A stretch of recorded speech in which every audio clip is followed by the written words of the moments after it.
They erased me at my own husband's funeral. I'm standing in the marble foyer of the Ashford estate, this mausoleum of old money and older grudges, and I can feel myself disappearing. Not literally, of course. I'm still here in my black Dior dress, the one Richard bought me on our 10th anniversary in Paris. But his mother, Victoria, walks past me like I'm a ghost. His brother, Preston, actually turns his back mid-sentence when I try to offer condolences. And his sister, Margot, she just stares through me with those ice chip eyes like I'm a smudge on expensive crystal. 12 years. 12 years I played the role. The gracious wife. The one who learned which fork goes where. Who memorized the names of their yacht club friends. Who smiled through Victoria's thinly veiled insults about my provincial upbringing. My parents owned a hardware store in Ohio, and apparently that's a crime against the bloodline. Richard loved me anyway. At least I thought he did. The reading of the will happens in his father's old study. All leather and mahogany and the lingering smell of expensive cigars. I sit in the corner, hands folded, waiting. The family lawyer, Edmund, silver-haired, impeccably tailored, clears his throat and begins, "Everything goes to the family trust. The houses, the investments, the art collection. Richard's personal fortune gets divided between his mother and siblings. There's a generous donation to Princeton, where 3 generations of Ashford men pledged the same fraternity. My name never comes up. Not once. I feel the heat rising in my chest, spreading up my neck. Victoria catches my eye and smiles. Actually smiles.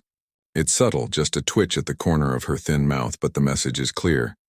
You were never really one of us. After the reading, I approach Edmund in the hallway. There must be some mistake. He won't meet my eyes. I'm afraid everything is in order, Mrs. Ashford. The prenuptial agreement was quite clear about the distribution of assets in the event of... I'm not talking about money, I interrupt. Though of course I am.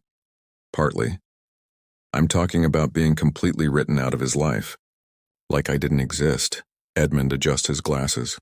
Perhaps you should speak with the family directly. But the family is already gone. I hear the crunch of gravel as their town cars pull away, headed back to Manhattan, to Greenwich, to wherever people go when they've successfully disposed of something unpleasant. I stand alone in that enormous house, surrounded by Richard's things, his life, his legacy, and none of it includes me. My phone buzzes. A group text from Margot to the Ashford family chat. I'm still in it, apparently. An oversight. Annual St. Bart's trip confirmed, January 10th, 17, same villa as always. Can't wait to escape this dreadful winter. At least this year we won't have to pretend to include certain people. Preston responds immediately. Thank God, now it can be family only again. Victoria adds, just like the old days. Before Richard made his little mistake.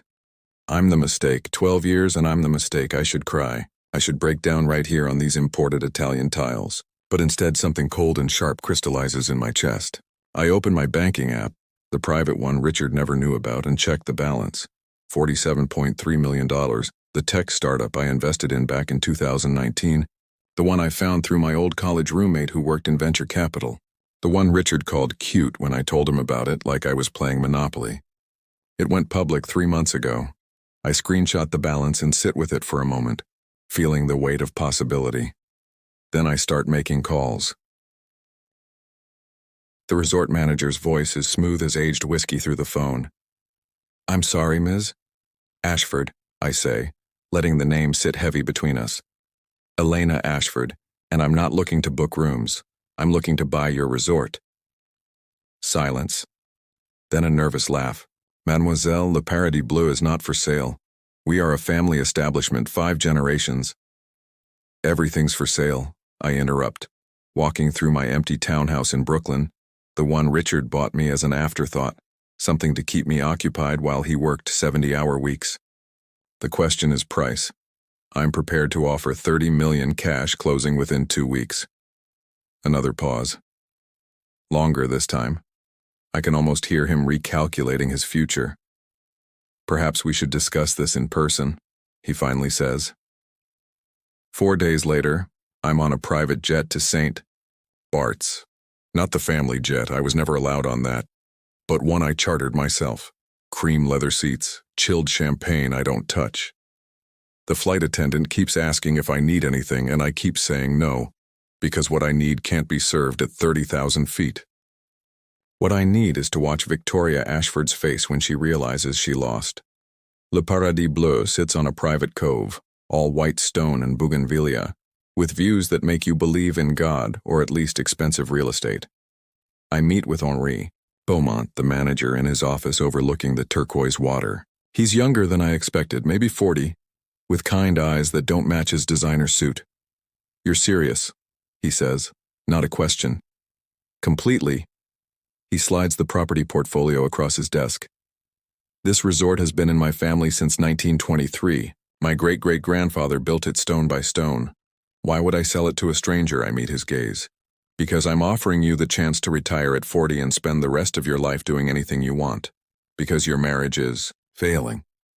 I saw you take off your ring before I walked in, and a fresh start sounds pretty good right about now. And because the Ashford family has been coming here for 15 years, acting like they own the place, treating your staff like servants, and you're tired of it." His jaw tightens. Bullseye. "They arrive January 10th, I continue. That gives me 3 weeks to close this deal and make some improvements to their reservation." "What kind of improvements?" I smile. Not a nice smile. The kind that remind people they're not as important as they think they are. Henri stares at me for a long moment. Then he stands, walks to his window, looks out at the paradise his family built. "She was my first love," he says quietly. "Victoria Ashford's daughter, Margot. 20 years ago when we were both 19. That summer she came here with her family. We spent every night on the beach, making promises we both knew she'd never keep. When she left, she didn't even say goodbye. Just left. Her mother saw us together once, told her I was staff, like that was a dirty word. The next day, Margot acted like I didn't exist. My chest tightens with unexpected recognition. Different details, same story." He turns back to me. "You want revenge. I want justice," I correct. "There's a difference." "Is there?" "Revenge is petty. What I'm planning is educational." Henri laughs, and it's not a kind sound. "How educational?" I open my laptop and show him the plans I've been drafting for 3 sleepless nights. His eyes widen. "You're actually going to do this? Every single detail?"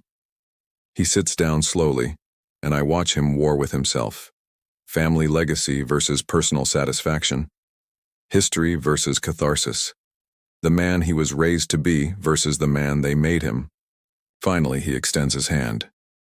30 million, but I have one condition." "Name it." "I get to be there. When it happens. I want to see their faces." I shake his hand. His palm is warm, calloused from years of actually working, unlike the soft hands of Ashford men who've never done anything more strenuous than sign checks. "Deal," I say. "But we have a lot of work to do. They can't suspect anything until they're already here, already trapped in their own worst nightmare." "What makes you think they'll come at all?" I pull up the group text on my phone, the one I'm still somehow included in. "Because Ashfords never break tradition, and their tradition is thinking they're untouchable." Henri leans back in his chair, studying me. "You know what's strange? The way you talk about them, like you're not an Ashford yourself." "I'm not," I say simply. "They made that very clear. Then why keep the name?" I stand, collecting my things, looking out at the perfect water. "Because I earned it. 12 years of earning it. And I'm going to make sure they remember exactly what they threw away." His phone buzzes. He glances at it and his expression hardens. "What?" "Margot," he says. "Confirming their reservation. Asking for the usual villa, the usual accommodations," she says. He swallows. "She says they're looking forward to a family-only vacation finally." With a champagne emoji. I feel that cold crystallization in my chest again, sharp and clarifying. "Perfect," I say. "Let her think that. Let them all think that. Right up until they arrive and realize their dream vacation just became my welcome party." The Ashford family steps off their private jet at 2:47 p.m. on January 10th, and I watch them through tinted windows of Henri's office. Victoria leads, of course. 72 years old and still moving like a queen inspecting territories.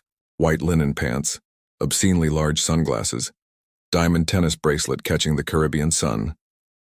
Preston follows, checking his phone, already annoyed by Paradise because it doesn't have proper cell service. And Margot brings up the rear, blonde hair and a perfect chignon, looking exactly like someone who's never been told no in her life. They don't see me. They never do. Henri stands beside me, and I feel the tension radiating off him. 20 years since Margot broke his heart, and the wound is still fresh enough to bleed. You ready? I ask, are you? Instead of answering, I slip on my sunglasses, oversized Chanel, the kind Victoria would approve of if she knew I was wearing them, and walk out to greet them. It's Margot who notices me first. She stops mid-step, confusion flickering across her perfect face. Elena? Victoria turns sharply. What are you doing here? Welcome to Le Paradis Bleu, I say, spreading my arms like I'm presenting them with a gift. Your home away from home. Or should I say, my home that you're visiting? Preston looks between us, still not getting it. What's she talking about? I'm talking about the fact that I purchased this resort last week, I say casually, like I'm discussing the weather. Lock, stock, and bougainvillea, which makes me your host. Surprise. The silence that follows is delicious. Victoria recovers first because of course she does. That's impossible. Henri would never... Henri and I have come to a mutually beneficial arrangement, I interrupt. And before you start making calls to try to undo this, everything's already signed, sealed, and completely legal. So here's how this is going to work. You're still going to have your vacation, the villa, the beach, the 5-star service you're accustomed to. But there will be some modifications to your usual experience. Modifications? Margot's voice is sharp, scared. I smile. Think of it as a teaching opportunity. A chance to experience how the other half lives. Or more accurately, how you made me feel for 12 years. Preston steps forward, chest puffed. You can't do this. Will suit with what grounds? I tilt my head. I own the property. You're my guests. And unless you want to forfeit your deposit and fly home, today, which I'm sure would be terribly embarrassing, to explain to all your friends who are expecting Instagram posts from Paradise, you'll play along. Victoria removes her sunglasses slowly, and I see the calculation happening behind her eyes. She's realizing something important. I'm not scared of her anymore. What do you want? She asks finally. Right now, I want you to check into your villa. Settle in, enjoy the view. We'll talk more at dinner tonight. 8 o'clock. Dress code is casual. We don't do casual, Victoria says coldly. You do now. I turn and walk away, feeling their stares burning into my back. My heart is racing, adrenaline singing through my veins. Henri appears beside me as I round the corner, out of their sight. That was terrifying. I finish. I was going to say magnificent. We're standing close, closer than necessary, and I notice for the first time that he has gold flecks in his brown eyes, that his cologne is something woodsy and expensive, that he's looking at me not with pity or surprise, but with something that feels dangerously like admiration.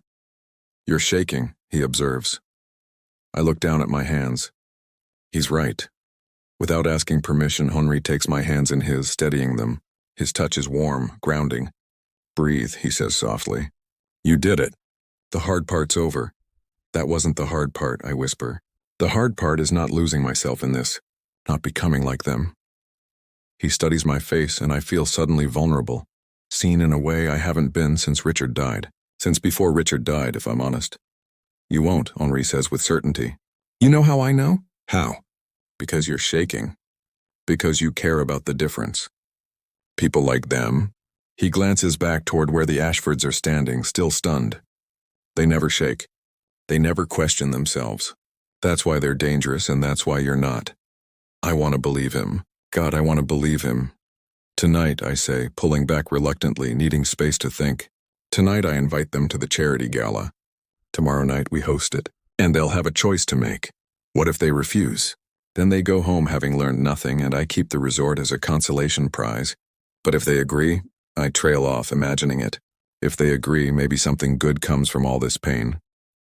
Henri touches my cheek just for a second, so brief I might have imagined it. Meet me tonight, he says. After dinner with them, midnight on the North Beach, there's something I want to show you. Henri, not revenge, he promises. Not business, just something beautiful, Something that has nothing to do with them. You deserve that, Elena. Something that's just yours. And maybe it's the adrenaline or the sun, or the way he says my name like it's not a mistake, but I find myself nodding. Midnight, I agree. He walks away, and I'm left standing there wondering what the hell I'm doing. I came here for justice, for vindication, for proof that I matter. I didn't come here to feel alive again. But as I watch the sun glitter on the water, as I imagine facing Victoria over dinner, as I think about Henri waiting for me on a beach at midnight, I realize that maybe being alive again is the best revenge of all. Dinner is a masterpiece of controlled chaos. I have them seated at the beachfront restaurant, not their usual private villa dining, but out in the open where other guests can watch. The table is beautiful. White linens, orchid centerpieces, candles flickering in the warm breeze. But the menu is intentionally limited. Local fish, simple vegetables, nothing fancy. No wine list, just house selections. No special requests honored.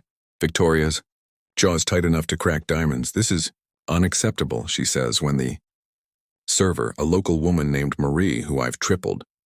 Her salary for the week brings water instead of champagne. This is what's available, Marie says pleasantly, exactly as I coached her. Will there be anything else?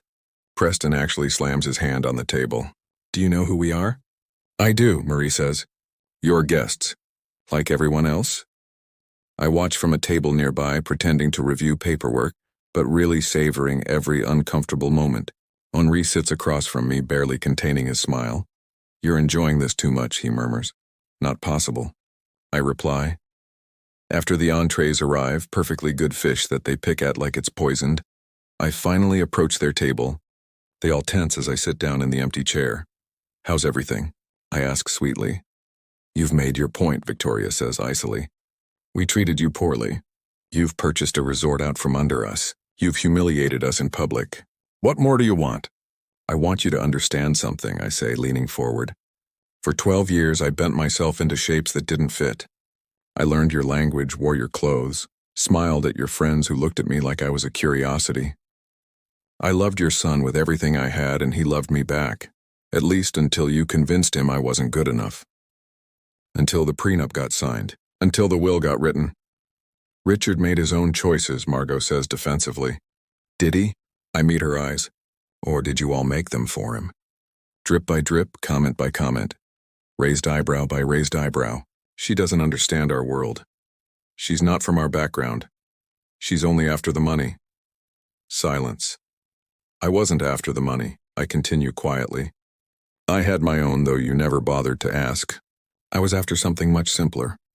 I wanted to belong, to be part of a family, to matter to someone beyond what I could provide or pretend to be. Victoria's mask cracks just slightly. If this is about the will, it's not about the goddamn will. I'm surprised by the force of my own voice. Other diners glance over. I lower my tone. It's about being erased. It's about standing at my husband's funeral and watching you all look through me like I was already gone. Preston shifts uncomfortably. We were grieving. So was I. The words come out ragged. I lost him too. But none of you cared because I was never really his wife to you. I was an inconvenience, a phase. A mistake he made that you finally got to correct. Margot looks away, and I see something that might be shame flicker across her face. Tomorrow night, I say, steadying myself. I'm hosting a charity gala here at the resort. In Richard's name. All proceeds go to arts education programs for underprivileged kids. The kind of kids who grow up in hardware stores in Ohio and dare to dream bigger. I pull out 3 envelopes, slide them across the table. These are your invitations. The press will be there. Other guests from the resort. Local dignitaries. And I'm asking you, all 3 of you, to speak. To say something about Richard, about family, about what really matters. Victoria picks up her envelope like it might explode. And if we refuse? Then you refuse, I say simply. You fly home tomorrow. I keep the resort. Life goes on. But you'll know for the rest of your lives that when given a chance to honor Richard's memory with grace, you chose pride instead. I stand, smooth my dress. The choice is yours. It always has been.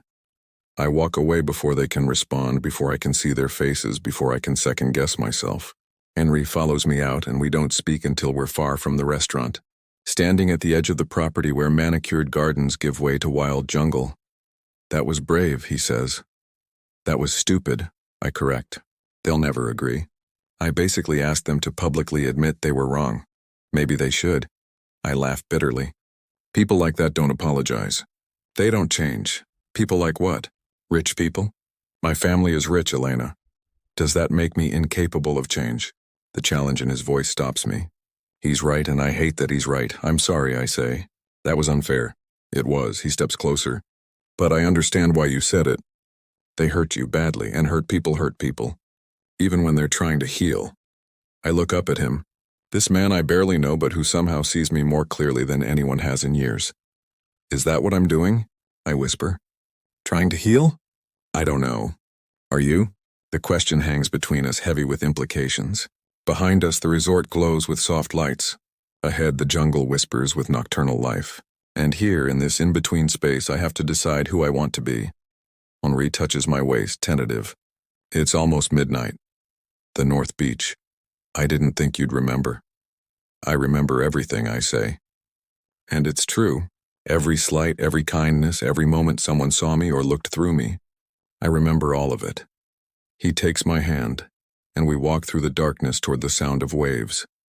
The beach is empty, private, lit only by stars and bioluminescence in the water. It's the most beautiful thing I've ever seen. When Margot left, Henri says, staring out at the glowing waves, I thought I'd never recover. I was 19 and stupid and convinced she was my soulmate. But you know what the worst part was? What? Realizing she never saw me. Not really. She saw a summer fling, a rebellion against her mother, a story she'd tell at parties about that time she slept with the resort staff. But me, Henri, the person? I was invisible. I know that feeling, I whisper. He turns to me, and in the starlight he's heartbreakingly beautiful. You're not invisible, Elena, not to me. Not to anyone who actually looks, and what do you see? He cups my face with both hands, thumbs brushing my cheekbones. I see someone brave enough to buy a whole resort just to make a point. Someone hurt enough to plan elaborate revenge but kind enough to offer them a way out. Someone who's terrified of becoming the people who hurt her, which means she never will. Henri, he kisses me. It's not gentle. It's not tentative. It's the kiss of someone who's been wanting this, who's been building to this, who's done pretending otherwise. And I kiss him back with all the anger and loneliness and desperate hope I've been carrying. When we break apart, we're both breathing hard. That was... I start. A mistake? He finishes. I was going to say inevitable. He laughs, surprised. What do we do now? Now? I look back toward the resort, toward the family that broke me, toward the choice I've laid before them. Now we wait. Tomorrow they decide. And so do I. Decide what? Whether revenge is enough, or whether I want something more. The charity gala is perfect. String lights draped through palm trees.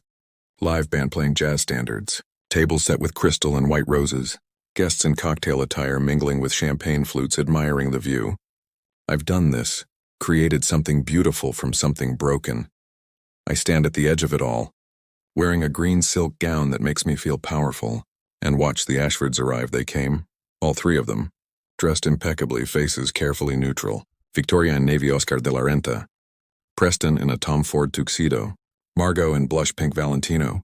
They look like money, like power, like people who've never questioned their place in the world.